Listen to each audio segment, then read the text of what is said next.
Thanks for joining us, everyone. My name is Chaz Summers, and I'm an educational specialist at Foundations Inc. So, welcome to the Beyond the Conference webinar series. Today, we have Julie Saller from Primepoint, and we'll be getting started shortly. But before we do, I just want to give you a little background about Foundations Inc. So, we're a national nonprofit nonprofit company located in Mount Laurel, New Jersey, and our mission is to improve the quality of education by building the skills of educators. So we work across the school day with after-school programs, schools, districts, and states to create a brighter future for every single child every single day. If you're interested in learning more about what Foundations does, you can follow us on our social media, and I'll drop that in the chat for you as well. You might already know us from our signature professional learning experience, Beyond School Hours, which is held every year. In 2026, we'll be in sunny Orlando, Florida from March 1st to the 4th, and we'd love to have you all be our guests.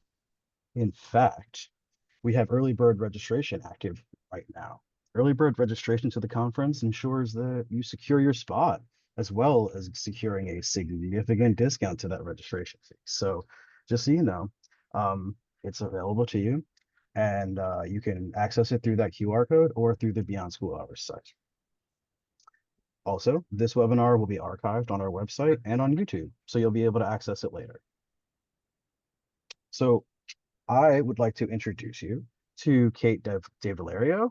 She's our HR director here at Foundations, and she's going to tell you a little bit about Primepoint and introduce our presenter. Kate?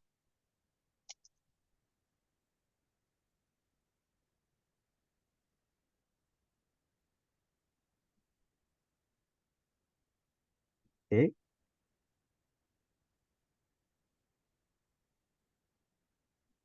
Oh, You have to find okay. her on the attendees and give her the ability to talk. Yeah, oh, there we go. Sorry, Kate. Yay. Got it. Can you hear me now? Yes. Okay. Sorry, I'm off camera. I don't think I can turn that on. But thank you. I'm really excited to have Primepoint with us today, and especially Judy.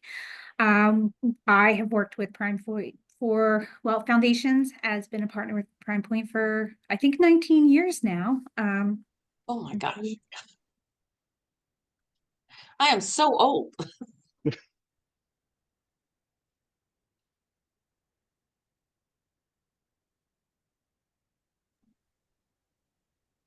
Sorry, I am back. Technical. Yay! Hello there. Yay. Back with video. Yes. Hi. So, Primepoint has been our partner in crime for 19 years now, and more than just a payroll company, all-around solution and partner. They've helped us with so many things and really pushing us forward into, with technology and digitalizing everything. And pretty much there's nothing I throw at them that I want to do that they say no to. So they're great at helping me streamline processes and think outside the box. And I've had the pleasure of presenting with Judy this past February, and it's great. Judy has a wealth of HR knowledge, and especially has a background in that out of school time area. So I'm thrilled to get to hear more from you, Judy. Okay, no pressure. No pressure. All right. So, well, then, without further ado, yeah, do you want to go ahead and share? sure, will do. Oh, hold on.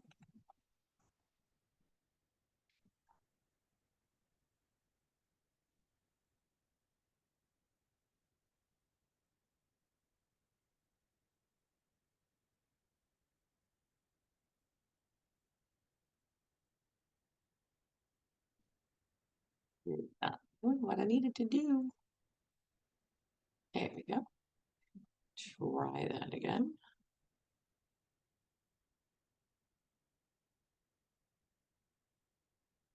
Okay, can you see my screen? Yes. I'm telling you, Zoom's being sassy today. It's going to be a thing. So thank you all for coming. Thank you, Kate, for all the kind words. I do feel like you guys are part of the family, so it is going to be a good day here. I do have a big background in youth development. I worked for the YMCA for 20 years, and I did everything from teaching preschool all the way to, swim team, gymnastics, anything that dealt with the young people. I was in the middle of it, running summer camp, resident camp, you name it. That was a very long time ago. I'm kind of old now. I'm not going to go backwards doing that stuff again. But today we're talking about, navigating HR compliance, and literally my nonprofit background is what got me into HR, because I'm sure for many of you, like myself, in working for the YMCA, I was a one-man band. I had to do HR. I had to do the hiring. I had to do this, all the pieces that lead you to having staff was my responsibility for my own department. And I had colleagues who were doing the same stuff, but we did not have an HR director over us at that time. That's how old I am. So why is it so important for childcare?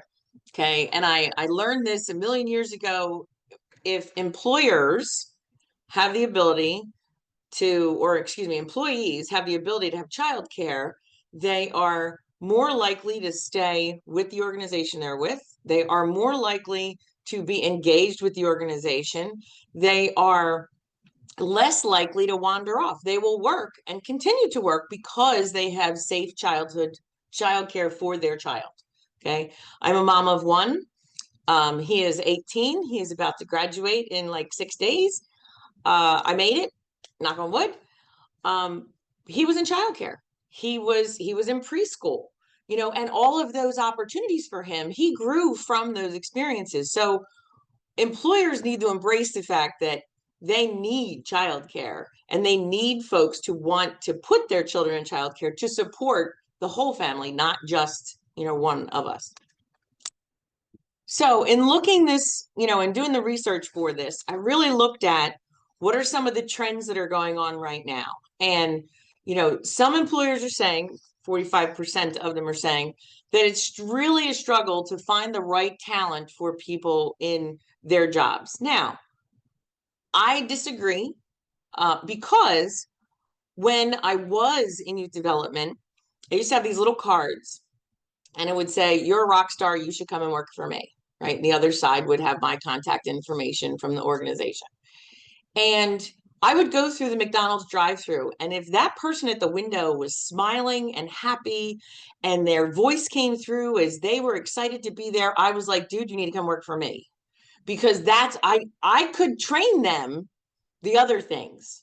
I can't train them to be happy around children. I can't train them to be excited and to, do the high fives and get the kids amped up to be at after school, because they've already been at school all day.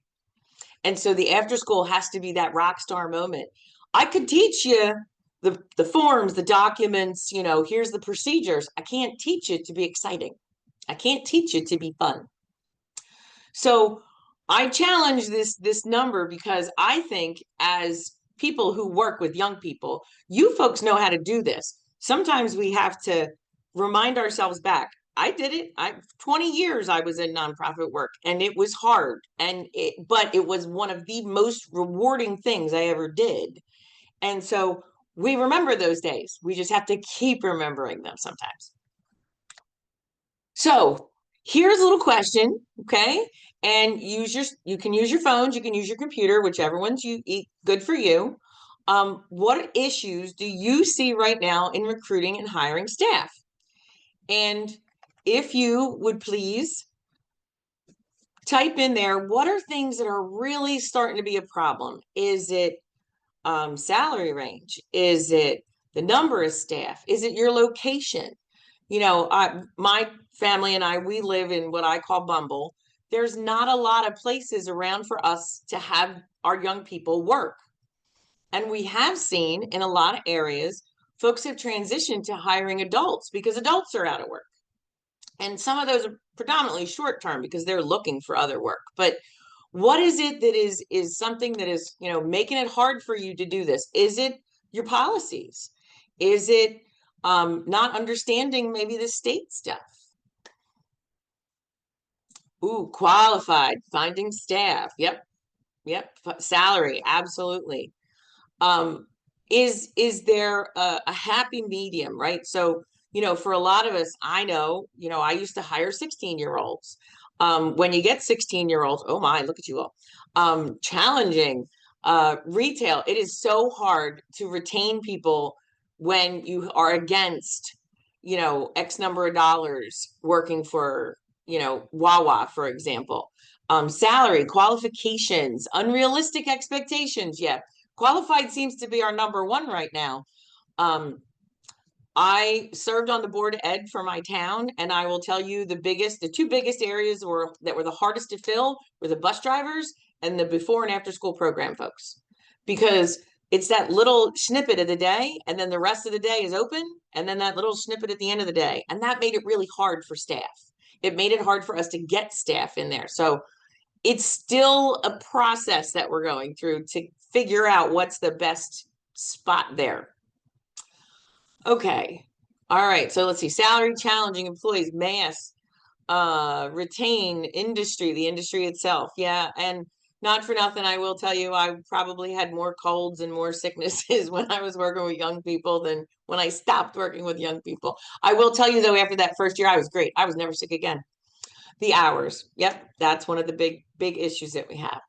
So recruitment hiring trends right now, what we're looking at, 54% of people between the ages of 16 and 24 are unemployed. 54% of all of the young people between 16 and 24 are not employed. That means there are thousands of people that could fill our jobs. We have to find out how to get to them. That's where the problem comes in. The other jobs that do impact you as a result is if, we've just seen some large layoffs. Those parents are home. They're not going to need childcare until they get back into the workforce. So it's that kind of teeter-totter balancing act.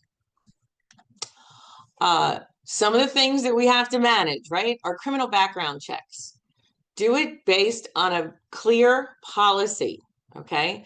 Everything should be in writing. Why? Because it could get challenged. And you want to be able to hand over the documents to your legal folks or whomever is responsible for that and say, here's exactly what I did. When we interviewed this person, when we talked to this person, when we chose this person, the background check's here. Here's what the background check said. Here's why we took them or did not. We have to prepare for those things. And this is where, as a young professional myself, when I was doing it, I really had to build that structure. You have to have, and I would call it the binder for when Judy hits the lottery. And they would laugh at me. But that was the thing. If I hit the lottery, I was not coming in tomorrow. So everything that we had to do, from background checks to reference checks, had to be done on a specific process. So if I didn't show up that next day, my second in command knew, here's what I have to do in order to do these interviews, etc., whatever it might have been. You have to consider the language that is used, when it comes to, is there a lot of personal things in it? You're not asking someone for their life story. The background check should be done safely by a background check company, and they're going to then give you that information back to say, here's our recommendation based on what we found. Okay. Cell phone use in the workplace. This is going to be the death of all millennials and zennials and the next three coming after them. We have generations who have grown up utilizing their cell phone for everything. And Primepoint has even adjusted to that. We have built in a chat bot, and you can use it on your phone when you have a question. So, for example, you have a policy on, when a parent's late. Well, the young people can look it up on their phone to find that policy to say, oh, this is what I have to do. Let me find the phone number. Let me call this, like call the main office, whatever those steps are. The difficulty comes, as we all know, when the young people are on TikTok making TikToks with your students. That's a big no-no. So we've got to get them to understand, Distractions are not good when one is supposed to be watching small children, because they know you're not watching them at certain points and they all wander off. I know how that goes. And we have to get them to understand the time and place, right? So, you know, for example, if someone gives you a break, okay, then you can do that. But when you're with the children, you can't. And we do see now all the kids have phones, and the young people are videoing the staff. Back in the day when I ran the after school programs and the summer camp programs, my favorite game of the day was with the 8-year-olds who would say, "Guess what?" And I would say, "What?" Because I knew they'd tell me everything the staff had just done in the last hour. Well, we've gone from "guess what" to "here's a video of what your staff were doing while the kids were unattended." Right? So we got to get them to understand the kids should not have their phones out either. This is their run around time. This is their blow off some steam. This is, you're not sitting at a desk. We want you to do something, like, but we have to have a policy and consideration to understand that, you know, there's always going to be that one young person, unfortunately for them, that may have a serious allergy, a serious issue. They need their phone. That's fine. It's just like they need their EpiPen, for example. But it's not a toy, and your organization isn't going to want to replace it. So the policy, there's one for staff, and then there's one for the young people that the parents have to sign off on. Marijuana in the workplace. I'm sitting in New Jersey right now. Where are you all from? Put that in the chat for us. I'd be interested to see. Marijuana in the workplace has changed so many dynamics of things. Oh, Massachusetts, Wisconsin, Texas. Yes. Hello. There are times I will go to events and there's like 5 or 6 people that I know, and I'm the only one that's not using it, which I think is like, back in the day, that was not the way it worked. If you worked with kids, you can't do that. The difficulty is, in some states, it is legalized. California, Connecticut, Montana, Nevada, New Jersey, New York, Rhode Island, Washington. Lots of folks will say, "Oh, but what about Colorado? They started this." No, they do not have a stance on employee protections. It's a no-fly zone for the employees in that state. All of these folks listed have an employee protection option, which means what? I cannot fire someone because they choose to utilize it. They are found with it in these states. If it's acceptable, that's one thing in those states. Our difficulty becomes when you're an organization that has multi-states that you're engaged with, then you start to have some more difficulties with it. Now, when we talk about New Jersey, for example, you can't fire someone because they utilize it. You can fire them for showing up to work in what New Jersey calls inebriated. They define that based on alcohol, right? If your alcohol limit is a certain point, you're inebriated. Well, they're now using the same terminology when it comes to marijuana. Is it a perfect fit? No. Why? Because they can do a test on you with alcohol to determine how much alcohol is in your system. They don't have that test perfected yet. There are multiple companies right now who have tests that you could utilize to check.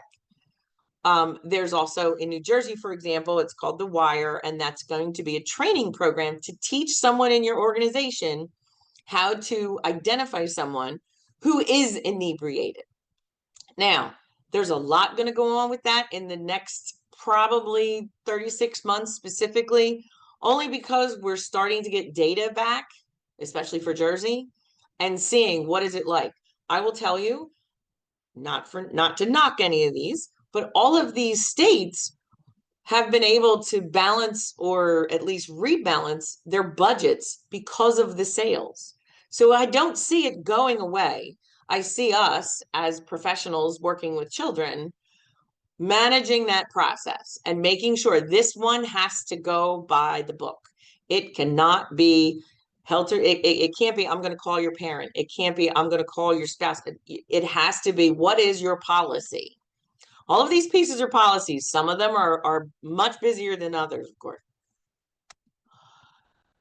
Leave laws. Every state has certain opportunities for leave. When it comes to the federal, right? The Federal Leave Act provides eligible employees up to 12 weeks of unpaid job protected leave per year. For your young people, I don't see them looking to take leave because they're working and they're not necessarily the one feeding the family, so to speak, one would hope. So that 12 weeks, if they're injured, yep, they could go on FMLA. What you have to look at is this going to work based on the young person, based on the situation, based on whatever? Typically for adults, many adults will go on leave of absence for surgery, for an injury of some sort, right? And so having that happen, they're then going to apply for, in the state of New Jersey, disability, temporary, right? So now I've got my leave taken and I'm going to keep my job and I have income coming in to take care of my situation. When you look at it in terms of what the options are for folks, okay, we've got what is in your policy. And that's going to be the number one thing that any lawyer is going to ask. Let me see your policy book. You have to have a handbook. You have to have labor agreements if that's part of your organization. You have to have the policies, rules, and the practices. And the practices should be documented in some way, shape, or form. When we talk about accommodations, you can have the ADA, right? So for example, I break my leg, I have to be in a wheelchair, I can't come to work, or I'm in a wheelchair, you're going to accommodate me and allow me to come in a wheelchair so I can continue to work with the kids and be engaged. The difficulty becomes we have to balance the actual entitlements, right? For us in Jersey, that's FMLA, and then NJFLA, and then the NJ Safe Act and the PSL. The other side to it is, how are we going to get paid? What is it that's going to get us paid, right? So the absence itself has a variety of pieces to it. And for all of you, you need to look up on a regular basis, at least once a month, put it in a tickler to double back on your state information and make sure that they haven't made adjustments to this. We saw a lot of adjustments being made as certain, when marijuana came in, we are seeing a change. There's a push to develop or to provide more leave of absence for folks. So we need to check on those considerations to make sure that they're still doing exactly what they're doing. Employee compensation laws. The equal pay laws in every state are a little different, right? So I don't know all of them, I won't lie, but I will tell you that, again, many have started to move to that minimum wage barometer where their salary goes up based on a timing of the state that you're in. New Jersey took a step up again in January. They will do it again soon. And why? Because we are seeing, I'm sure you're aware, lots of folks who are in positions that anything under minimum wage, they can't live on. And that's adults and young people. If you went through your local McDonald's, you're going to see adults working in there. They're now, in at least New Jersey, starting to develop to get to a certain point to have a wage that is livable. The minimum wage adjustments are typically across the board for your state. The Fed has not changed it. Well, the Fed has changed it and then changed it back, then changed it again, then changed it back.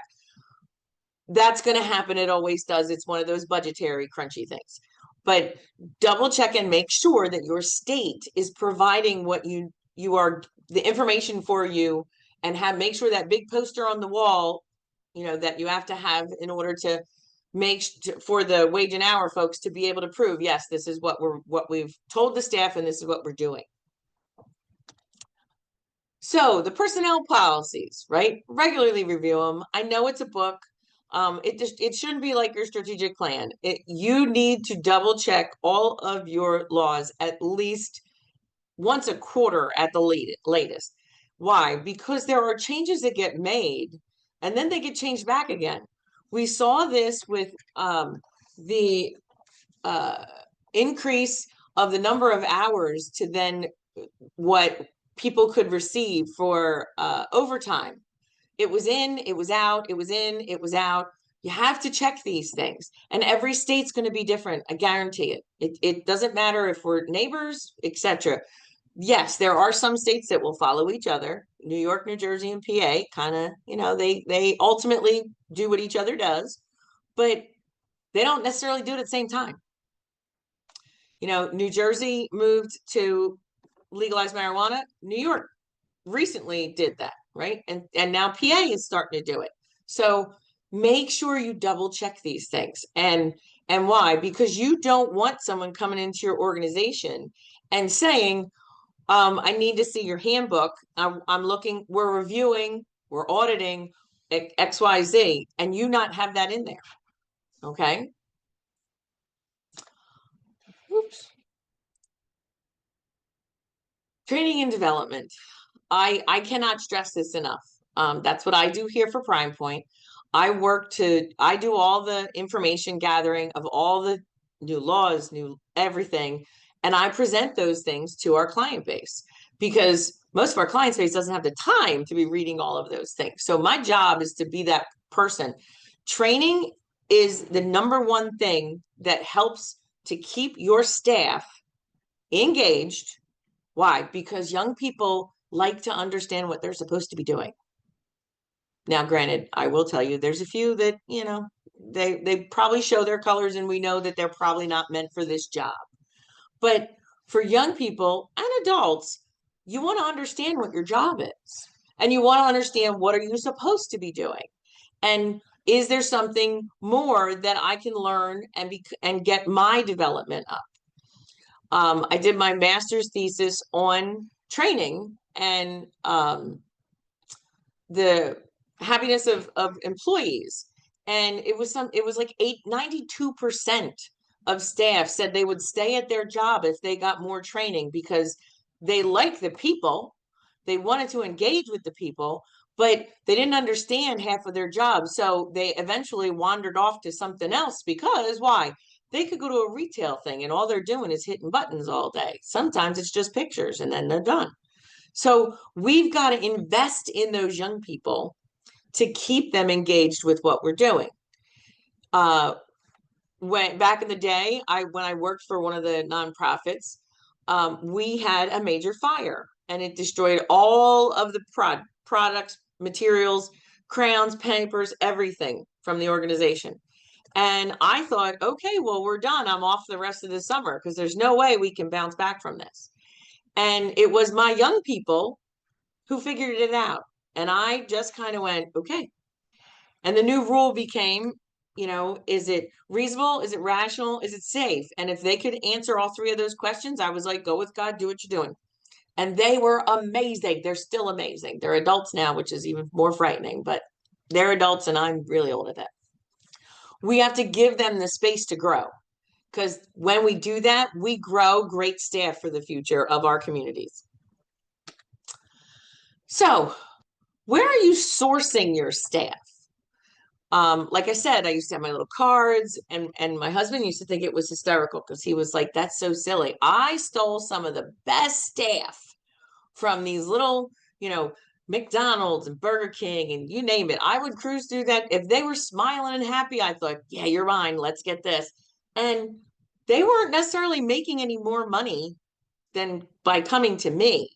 But what they got was coming to me and being engaged, right? Because I had older staff and they would train them and then they'd engage with them and they'd talk to them and they'd work with them because we had a training program, right? Think, you all have programs that you do and things that you develop folks with. That's the thing. Okay, so Indeed, that's a big one in terms of it. Schools, absolutely. Competitors, oh, you're stealing from each other now. Behave yourselves. Youth sports, big time, right? Go be one of those coaches, meet those parents, when you meet the parents, then you'll figure out which kids you want to hire, right? You can see them. You can see the mom who's cheering on the sidelines and she's positive and she's happy. And yep, I'm hiring her kids. They're going to come work for me for the summer. Alumni events. Oh, those are some of the best. I love that part. Networking. Okay. We've got community. Anybody else? Oh, colleges. I love the colleges one. And I don't know, I can only tell you for my experience. I teach for Rider University and they use a product called Handshake. And so I teach career management and I teach the young people how to create a resume, right? And then how to make it, actually look like you want the job. After they're done their resume, they put it into this product called Handshake on Handshake has been a great recruitment tool. Cool. They put their resume in there, and then all the organizations who are part of this system can look and see, oh, well, this one wants to be this, and this one's getting a degree in this. And so, accounting firms can jump in and go find accountants. Teachers.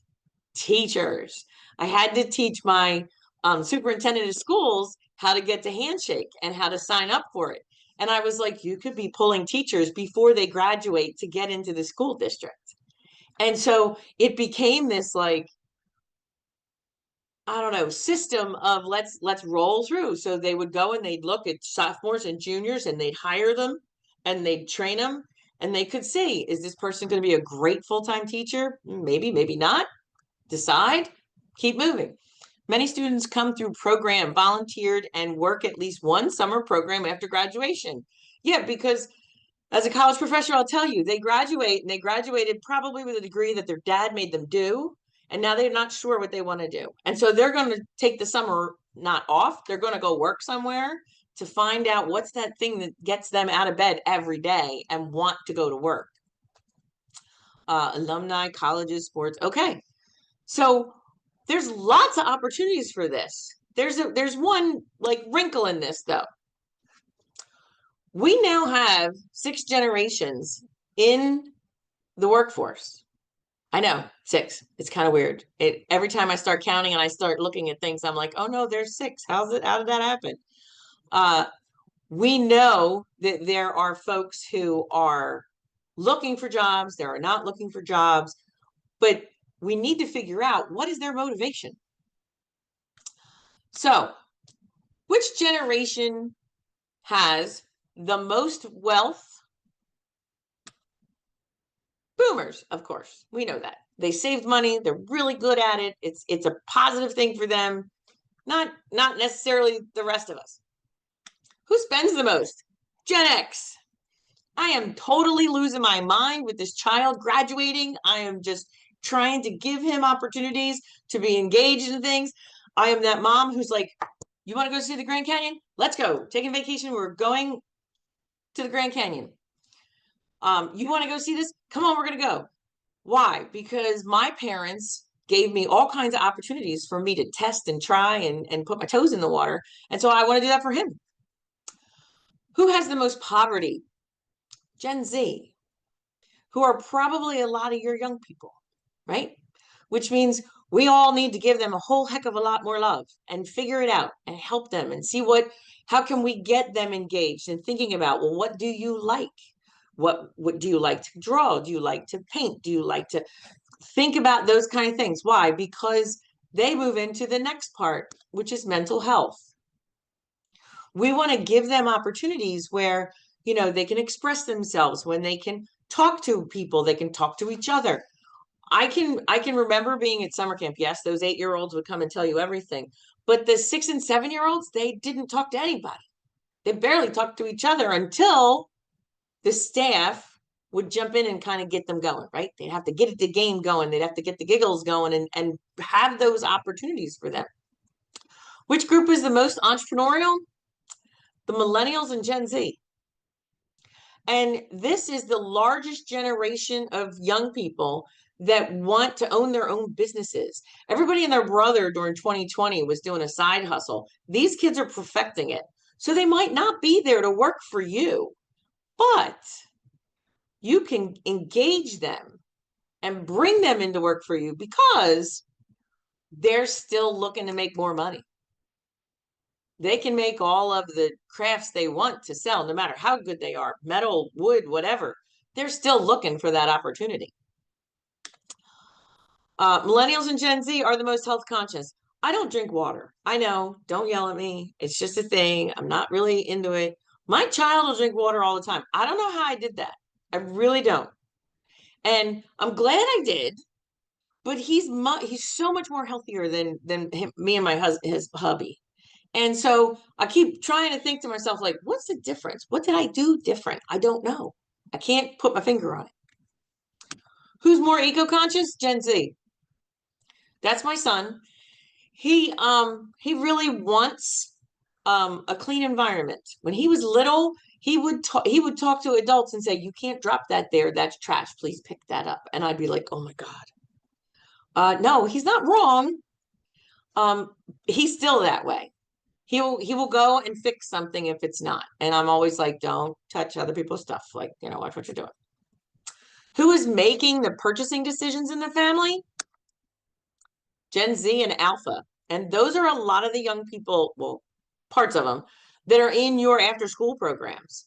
If you want to fill your after school programs, find that mom on one of the sports fields who is the mom that everybody follows and get her kid in the program. Why? Because they'll all go with them. I am a Cub Scout. I was a Cub Scout mom. I'm a Boy Scout mom now. At one point, we invited a bunch of the young people to come and check out Scouts, right? So they come for the afternoon and they check out the program and they meet the folks. And that one who I call Buzz Mom was like, "Oh my God, this is so good. Oh, you have to do this." And that group was 15 kids that all signed up in that one first week. I didn't do it. I just showed them what we had to offer. That mom was like, "Bet I'm in. I'm dropping my kid off and we're going to do these activities and they're going to go camping and they're going to go canoeing and they're going to get out." They're making the decisions. They're deciding what's for dinner. I wish they'd cook it and clean the dishes too, but they're not there yet. So why engage all the generations? It increases productivity, believe it or not. Young people want to learn from older folks. And the older folks really want to share their knowledge. They don't want to feel like they're cut off. So we've got to bring those pieces together. There is, the opportunity for customer relations, the benefits for staff, reduce sick days. Why? Because I enjoy what I'm doing and I have a process. I wash my hands. We wash this, we clean this. You get into that kind of mode of, oh, this is not just my house. This is all of us together. We all need to be on the same process of keeping the building clean and what have you. It reduces stress. And I have another program I'm doing tomorrow with an organization, and it's all about, that life satisfaction piece. Why do I value what I'm doing? Why is this important to me? So if we know that people are looking for ways to feel that, then we offer them. Boomers are working in McDonald's. They are nice. They are friendly. They work well with others to a degree. They are workaholics. Many of them are still working because of, downturns and so forth that have occurred over the last 10 to 15 years. So that engagement with them, there is the possibility to have someone's grandparents want to come and work with you and be engaged. Oh, I don't drink water either. Thank you. I appreciate that. I always get in trouble for it. Gen X, a lot of us, I started working in, the YMCA because I liked working with kids, and I started early in working in summer camps, and I just stayed. I didn't leave. I was that bad penny who wouldn't go away. And every time you turn around, there was something else to do. So there I was going. A lot of these folks are looking to not necessarily be working full time, which these hours would be perfect in theory. The millennials, these young folks, they may not want to work for you because of their age group right now, but they would come and they would do activities. Nothing is better than having free programs come in to show you. So they're going to teach the kids how to do macrame. They're going to teach the kids how to do sewing. You know, those days when you can fill up the hour or 2 or 3 with some fun activities because somebody's mom or dad who's a millennial is going to come in and they're going to bring in, you know, juice and they're going to teach them something. Golden, just golden. I used to love those days. Or when I worked in Philadelphia, our local environmental center would bring over baby animals that couldn't get released into the wild. And so they'd bring baby squirrels and they'd bring baby otters and they'd bring, you know, an owl. And the kids were just 100% focused on what was going on with this one, this thing standing on her arm and flapping its wings. They didn't move. They were just so focused and intense. And I could finish my paperwork because not one kid was moving from that spot. They wanted to see what was going on next. And I'm not saying to use them, but I'm saying we are communities. Communities work together. Look at your communities. I am, because of my experience, you know, with Cub Scouts and Boy Scouts, I went to the fire department. I was like, hey, you need to come and do a program. Come on, bring the truck. This is the day. This is the time. This is what I need. The fire safety people, the rescue squad, the ambulance teacher, whatever, everybody. Why? Because we're a community. And you got to ask. That's the hard part sometimes. I totally get that. But you got to ask.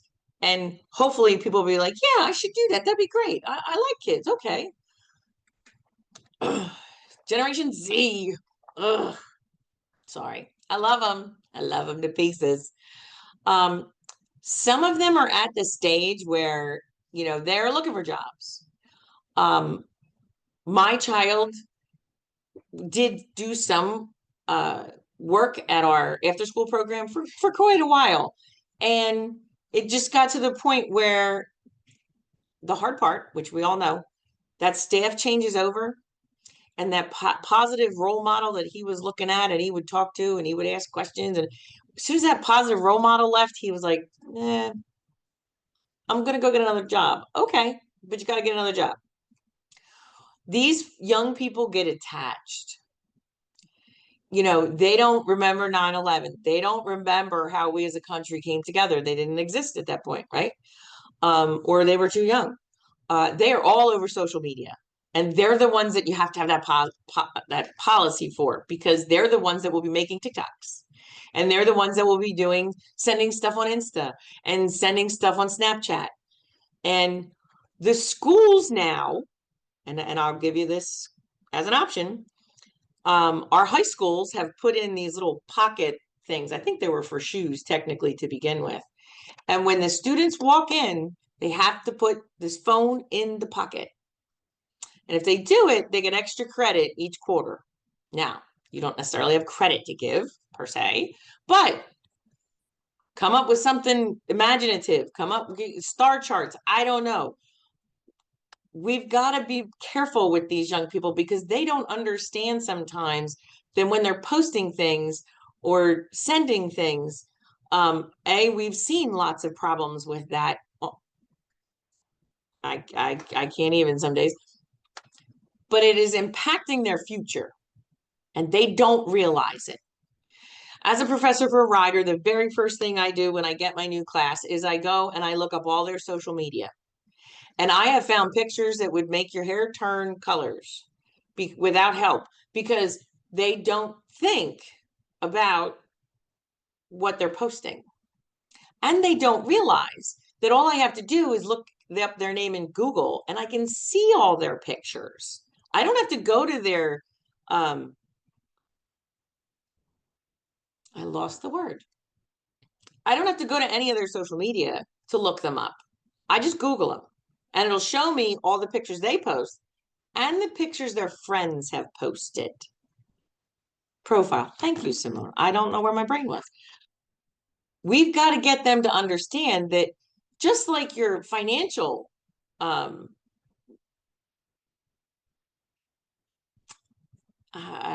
just like your financial safety, you have to have your personal safety. You know, I always tell my child, don't send anything you don't want shared with everybody else on the planet, because that's what will happen to it no matter what you think. Oh, no, they wouldn't do that. Oh, yes, they would. Oh, yes, they would. It used to be written on a piece of paper and it was shared all the way around the classroom before the teacher grabbed it. Now it's on your phone and you can send it and it will go hither and yon to other countries just because it's on TikTok. It's on Chinese TikTok. It's on Facebook. It's on Insta, whatever. We are the barricade to protecting them, and we need to get them to understand some of that. Gen Alpha. My child, as a Z, started off in, I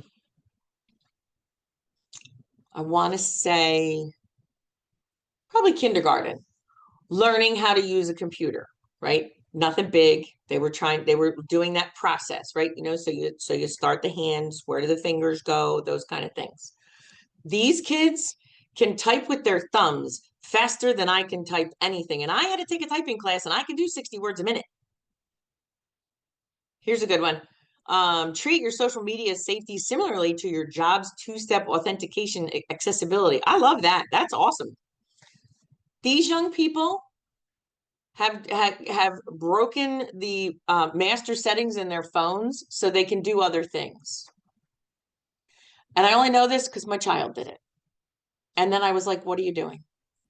Well, I wanted to change this, this, and this. I'm like, stop touching, stop, or I'll take it. Right? There's not a lot of parents that will do the I'll take your phone away from you thing. Trust me, I know. And I appreciate the fact that all of you work with these young people because they need you. These young people, a lot of them are in your programs, potentially. If you want them to kind of focus on something, they're very entrepreneurial. They're very creative. And they are activists, them and the Z's. They want us to clean up the water. They want us to clean up the oceans. They're telling us what they want us to do. And I keep turning to my son and saying, this is your job. Figure it out. I'll get back to you.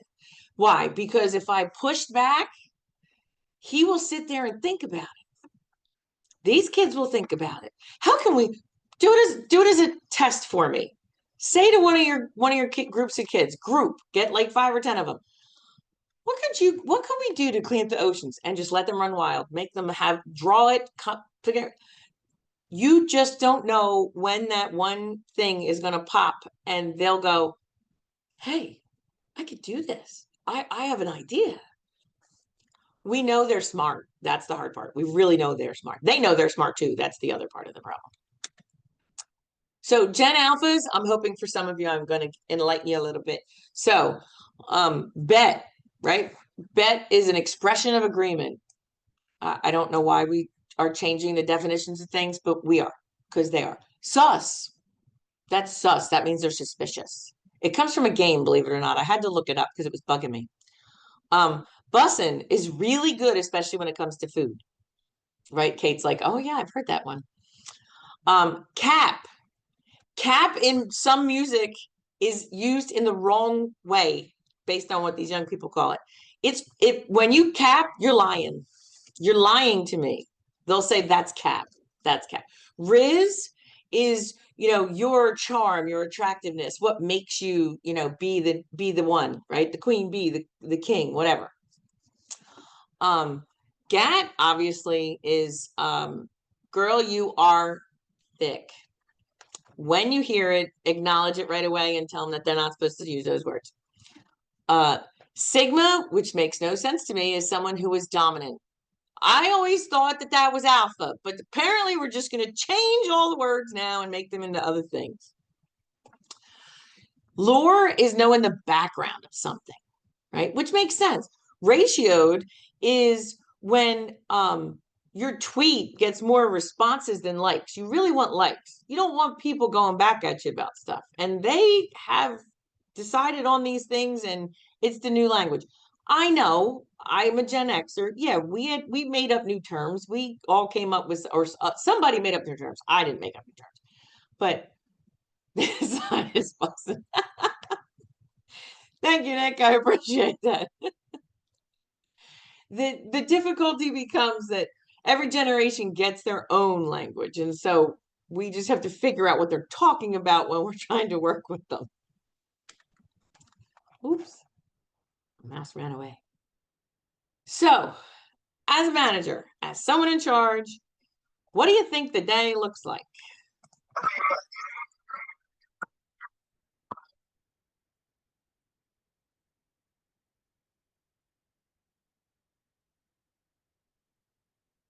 You all know this person.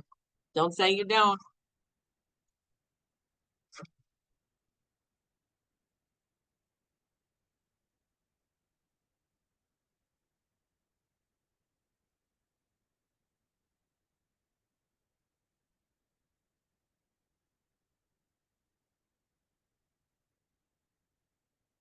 So we all we all know those people.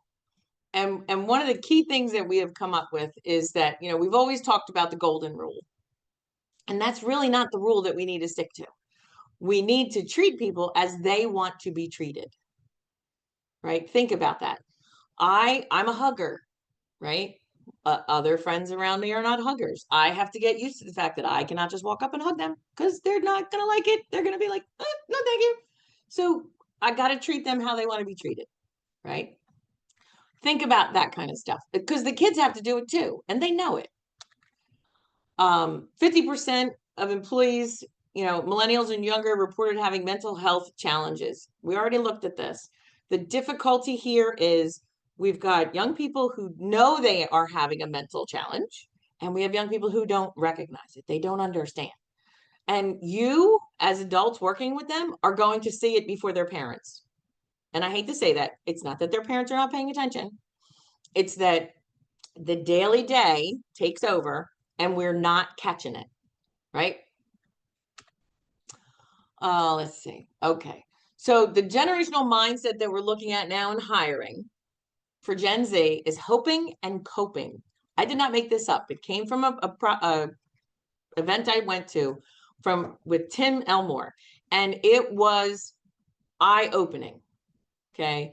Gen Xers, just keep it real. My generation grew up with, lies and what have you, Watergate, etc. So we have that in our head. We don't trust anybody to a degree. I mean, there's certain people that you're automatically going to trust, like Kate. But the other groups are all thinking that way. And so we've got to look at like, okay, if they're hoping and coping, then I want to address the hoping. All right, what are your hopes? What do you want to do? What do you want? Let them have decisions. It might help stuff. The workplace stressors, we've already kind of gone through this already, but your Gen Z folks who are your younger staff.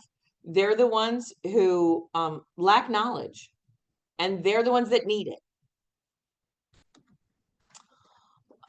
Communication strategies, use active listening. If there's nothing else that we stick to, use active listening. Why? Because 90% of the problems we have are because we're not paying attention to what someone said. We're already forming the answer before you've finished your sentence. So active listening.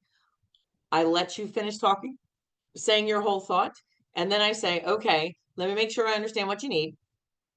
I repeat it. The other person gets to say, nope, that's not what I meant. We're going to have that conversation again. Do it one more time. Why? Because if 90% of our communication our problems stem from not listening, then we've got to go back to listening. Think of those 8th graders or those 8-year-olds. Guess what? They'll always come to you.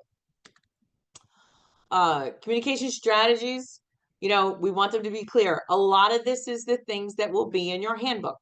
These will be the ways that you will be able to work with folks and make sure that they understand what the responsibilities are, because that's really what the thing is.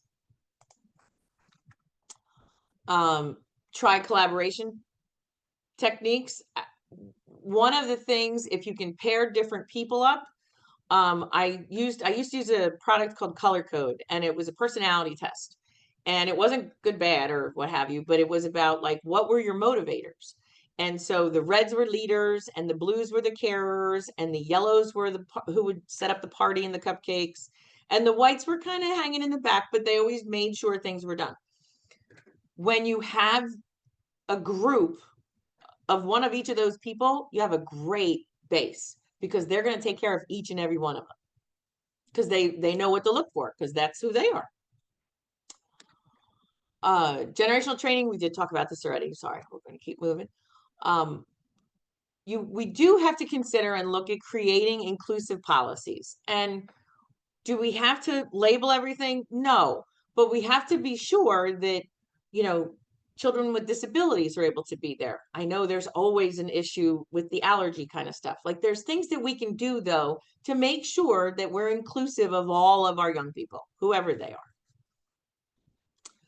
are. In the LGBTQ, a lot of what we were seeing, and I saw this on the board level, is that, my child is about to graduate. When he was a sophomore, I said, "Oh, have you met anybody, friends, etc.?" And he said, "You mean a girlfriend?" And I was like, "No." I said, we always talk about who your friends are at school. And he's like, "Well, half the girls in our grade identify as non-binary." And I gave me pause, because I was like, oh, that's young. That's young. And his senior prom is this Friday, and there's only probably 10 kids who are dating someone. Not that that matters, but it's showing that the young people are like, I don't know who I am yet, so I'm not going to do anything until I kind of get my footing, which is good. That's a good thing. We have to be mindful of that. And mindful, supportive, because sometimes people say stupid stuff and we have to protect them from it. Retention matters so much. In large organizations, it could take 6 to 9 months to get somebody new in to do a job. For you folks, if you take 6 months to hire somebody, you're going to be pulling your hair out. So we have to look at our sources. Where are we finding them? Are we communicating that to them? Are you on all the social medias posting out ads? There are other organizations who I looked up and I was checking them out. The YMCAs all have TikTok pages now. The Boys and Girls Clubs, they're all starting to get those. And the adult is monitoring what's being posted. What are they doing? Those kind of things. But it's getting the word out about how cool your programs are and getting those young people into your organizations. So when it comes to bridging this generational gap, we've got to be leaderful. And, everybody talks about leadership, but not for nothing, Hitler was a great guy to his staff. He was just not a nice person to everybody else. So we've got to be leaderful. We've got to make the right steps. We've got to work on collaborating. We've got to sometimes adapt roles. Sometimes we've got to move people out of a group to another group. Because why? Because sometimes people's personalities are going to clash. Everybody knows that. We're adults. We have it happen. Young people don't know how to manage it when it does happen for them. So think about, what are the ways to encourage, to engage, to bring folks to the fold so that they're going to want to be in your organization, to work for you, and to become part of your agency. So my key takeaways for you: stay informed. Please go look at your state and make sure that you're covering and doing all of the legal things. Why? Because they're the things that will get you shut down, and that's not what we want. Be employee centric. Look at the different age groups. If you want, wild and crazy, or you want that sports kid to come and work for you because you got all these young boys that are in a program, and a good sports kid, he's worth his weight in gold, because he's going to have them playing baseball and kickball and engaged in a game, and they're all going to want to play because Mr. John is there and he's there to play. You got to find them. You want that the person who can do all the arts and crafts. You do the person who do music, all those pieces. You have to look for those things in the staff, and that means going to the schools a lot of times and wandering through and going, hey, I'm from the local program. We're doing an after school program. I could use some help. And if you have any students that you think would be appropriate, let me know. I'll interview them in front of you if you like. We can talk. Be strategic in your recruitment. That little card pulling up to McDonald's, I thought I was weird in the very beginning, and then it started to work, and I was like, oh God, now I'm good. I had to hire 100 people a summer to run the summer camp. They don't all come back. They grow up, they graduate from college, they go off to new jobs. Like they're not there anymore. So I kept having to fill that bucket.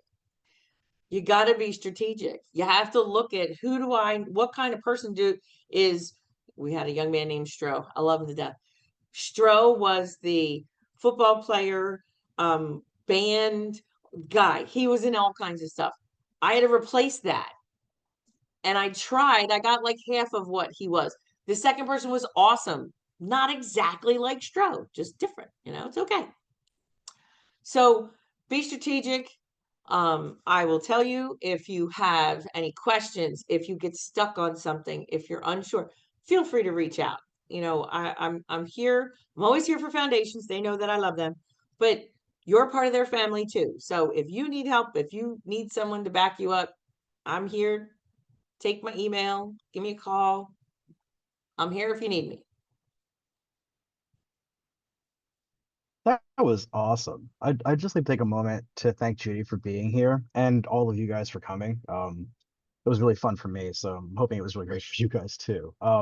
Do take a moment and complete the survey that I posted in the chat there. A certificate of attendance will be sent within a week to all those who attended live and completed the survey.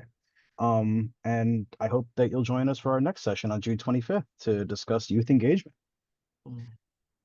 As a Thank you so much reminder, for having me, everybody. apps, yeah, you were amazing, Judy. And as a reminder, this will be on our YouTube page. So just give us a little while to do all the back end processing for it, and you'll be able to reaccess it there. Thank you, everyone. I hope you all have a wonderful day.